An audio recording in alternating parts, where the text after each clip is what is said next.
আরে কি মুশকিল হলো! এরে ভাই, বসতে হবে আস্তে আস্তে আস্তে আস্তে এই বন্ধ করেছে। স্লোগান বন্ধ, সবাই বসেন, বসেন বসেন। এই টিপু, এই নয়ন। ধন্যবাদ টুকু। বিসমিল্লাহির রহমানির রহিম।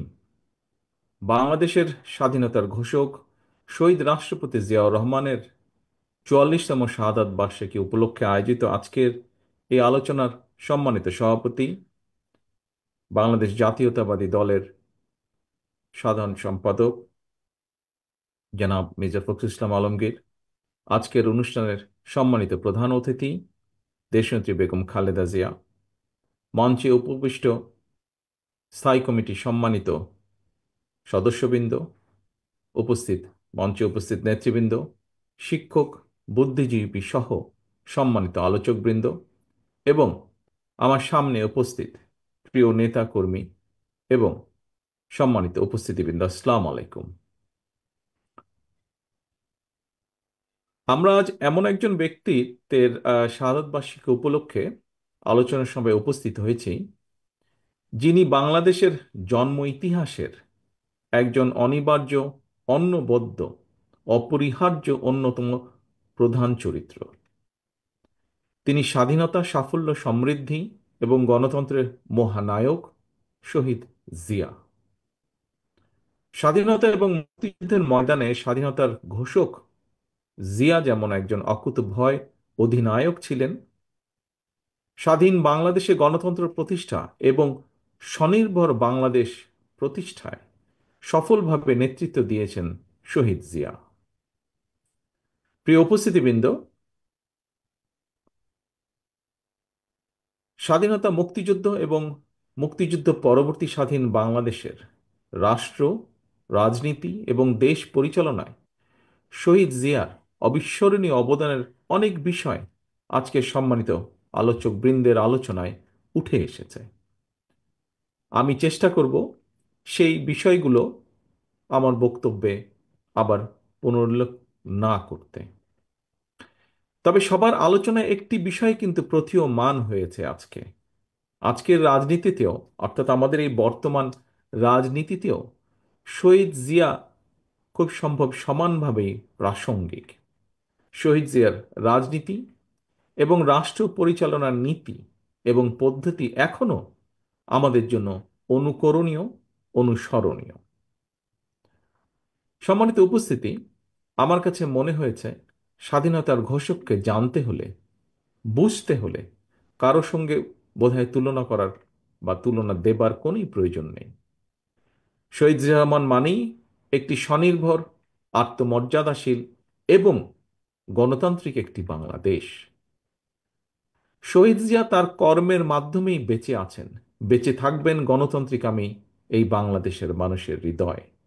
তিনি জনগণের হৃদয়ে ভাস্কর হয়ে আছেন, অর্জনে, গর্জনে নয়। স্বাধীনতার ঘোষক জিয়া ইতিহাসের পাতায় অবিনশ্বর। সম্মানিত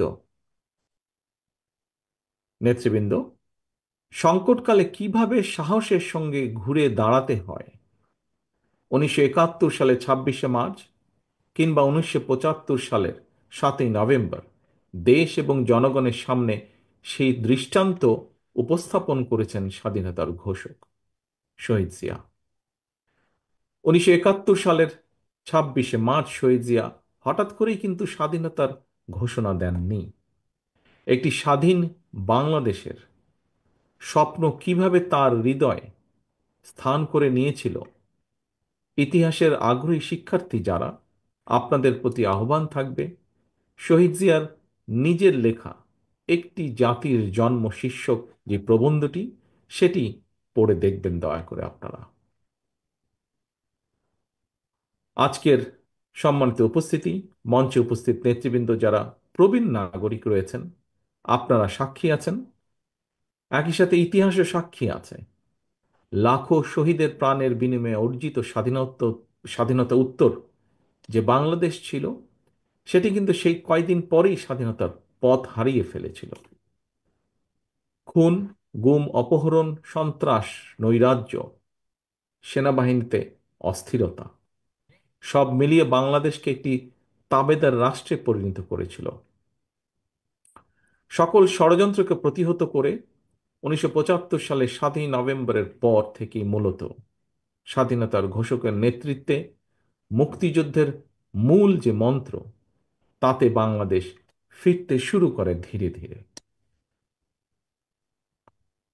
প্রিয় উপস্থিতি, মাঝে মাঝে একটি বিষয় সম্পর্কে, যেহেতু সে সময় আমার বয়স কম ছিল, যতটুকু দেখেছি পত্রপত্রিকায়, পরবর্তীতে বিভিন্ন বইপত্রে, মাঝে মাঝে একটি বিষয় সম্পর্কে আত্মজিজ্ঞাসা হয় আমার। সেটি হলো, স্বাধীনতা পরবর্তী সরকারের বিরুদ্ধে কেন সেই সময় জনগণ অস্ত্র হাতে তুলে নিয়েছিল? আবার সেই সময়কার সরকারি বা কি কারণে জনগণের বিরুদ্ধে অস্ত্র হাতে তুলে নিয়েছিল? অথচ আমরা দেখি অপরদিকে শহীদ রাষ্ট্রপতি জিয়া রহমান যখন রাষ্ট্র পরিচালনায় আসেন, জনগণ শহীদ জিয়ার ডাকে স্বতঃস্ফূর্তভাবে দেশের উন্নয়নে অস্ত্র ছেড়ে কোদাল হাতে খাল খননে নেমে পড়েছিল। প্রিয় উপস্থিতি, কিন্তু আমার কাছে মনে হয়েছে নেতৃত্ব, ব্যক্তিত্ব এবং রাষ্ট্র পরিচালনায় শহীদ জিয়া দলের নয়, বরং দেশের হয়ে উঠেছিলেন। রাষ্ট্র পরিচালনায় মুক্তিযুদ্ধের মূল মন্ত্র সাম্য, মানবিক মর্যাদা, সামাজিক সুবিচার রেখেছিলেন সমুন্নত। নিজের ইচ্ছা কিংবা মত জনগণের উপরে চাপিয়ে না দিয়ে তিনি বরং জনগণের কাছে গিয়ে জনগণের মতামত নিয়েছিলেন। দেশের জনগণের আকাঙ্ক্ষা বাস্তবায়নের জন্যই প্রায় প্রত্যেকটি কর্মসূচি তিনি গ্রহণ করেছিলেন। এ কারণে শহীদ জিয়ার নেওয়া খাল খনন, গণশিক্ষা কিংবা বৃক্ষরোপণের মতন প্রতিটি গণমুখী উদ্যোগকে জনগণ তাদের নিজেদের কর্মসূচি হিসেবে গ্রহণ করেছিল। দেশের জনগণ স্বতঃস্ফূর্তভাবে শহীদ জিয়ার কর্মসূচিকে সফল করে তুলেছিল এবং সে কারণেই জনগণ গণতন্ত্রের সুফলও পেয়েছিল সেই সময়। সম্মানিত নেতৃবৃন্দ, সম্মানিত আলোচকবৃন্দ, প্রিয় উপস্থিতিবৃন্দ, সত্যিকার অর্থেই রাষ্ট্র এবং সরকার পরিচালনায় জনগণের স্বার্থ, জনগণের আকাঙ্ক্ষাকে প্রাধান্য দেওয়াই কিন্তু জরুরি। কারণ কোনো সরকার কিংবা সরকার প্রধানের নিজেদের চিন্তা জনগণের উপরে চাপিয়ে দেওয়ার প্রবণতা থেকেই কিন্তু শাসন প্রশাসনে, মন মগজে স্বৈরাচারের বীজ রোপিত হয়। রাষ্ট্র এবং সরকারে যাতে স্বৈরাচারের কবলে না পড়ে, এ কারণেই রাষ্ট্রে জনগণের মালিকানা প্রতিষ্ঠা করা অত্যন্ত জরুরি। জনগণের ভোটে জনগণের কাছে জবাবদিহিমূলক সরকার প্রতিষ্ঠার মাধ্যমে একমাত্র রাষ্ট্র এবং সরকারকে জনগণের কাছে দায়বদ্ধ করা যায়। সম্মানিত সভাপতি, হাজারো শহীদের রত্নস্নাত বাংলাদেশে দীর্ঘ 1.5 দশকের ফ্যাসিবাদী শাসনের পতন হয়েছে। একটি অন্তর্বর্তীকালীন সরকার দেশ পরিচালনা করছে বর্তমানে। গণ অভ্যুত্থানের পর বিশেষ পরিস্থিতিতে দায়িত্ব নেওয়া এই সরকার হয়তো বৈধ, তবে এই সরকার কোনোভাবেই কিন্তু জবাবদিহিমূলক নয় এবং জনগণের কাছে এই সরকারের জবাবদিহি করার কোনো সুযোগও নেই। দেশের বর্তমান অন্তর্বর্তীকালীন সরকার 10 মাসেও জাতীয় নির্বাচনের সুস্পষ্ট তারিখ ঘোষণা করেনি।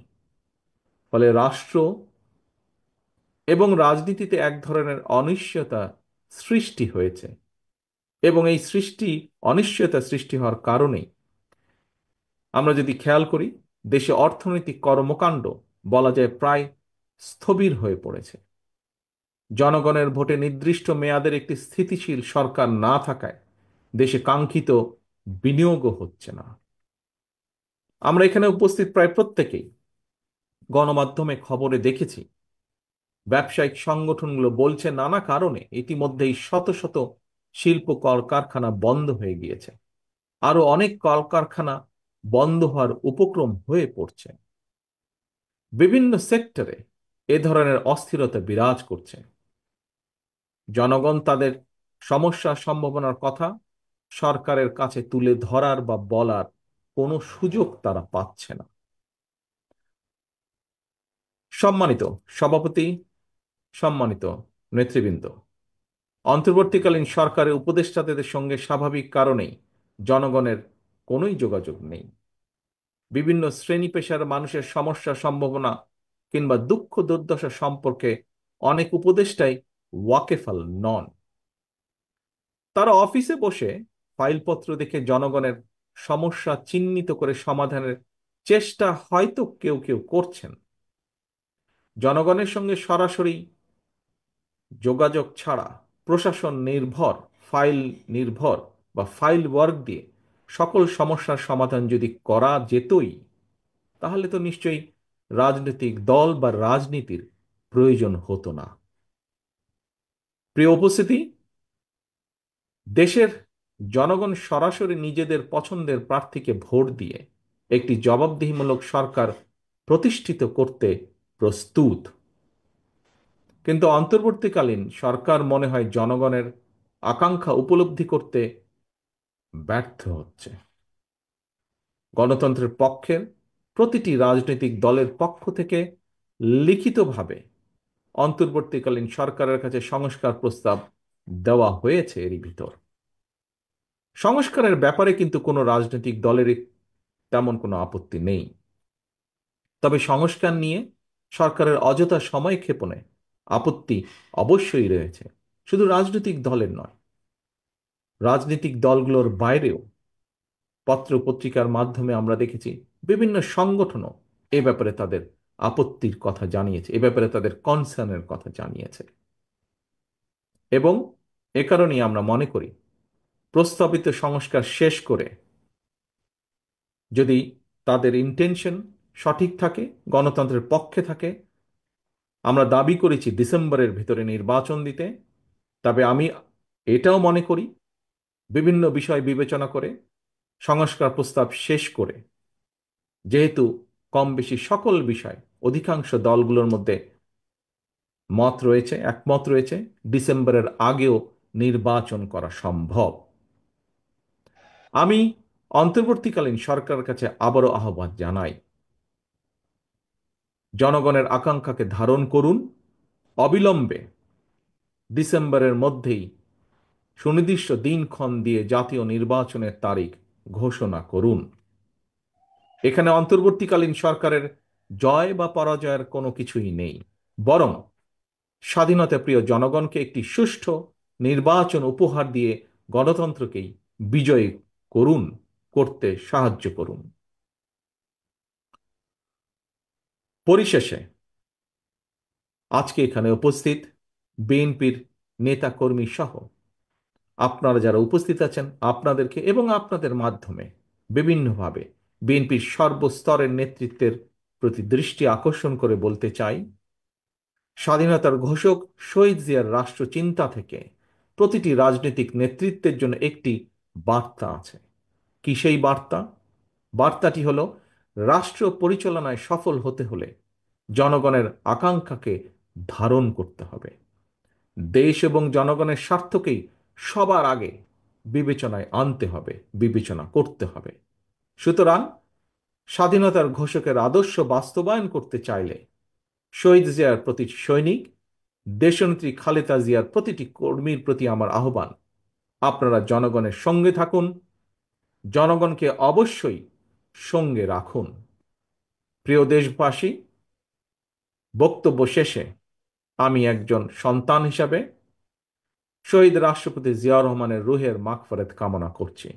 আপনাদের কাছে তার জন্য আল্লাহর দরবারে দোয়া কামনা করছি এবং এই দোয়া কামনা, রুহের মাগফিরাত কামনার মাধ্যমে আমার বক্তব্য আমি শেষ করছি। আল্লাহ হাফেজ। বাংলাদেশ জিন্দাবাদ। বাংলাদেশ জাতীয়তাবাদী দল জিন্দাবাদ। শহীদ জিয়া অমর হোক।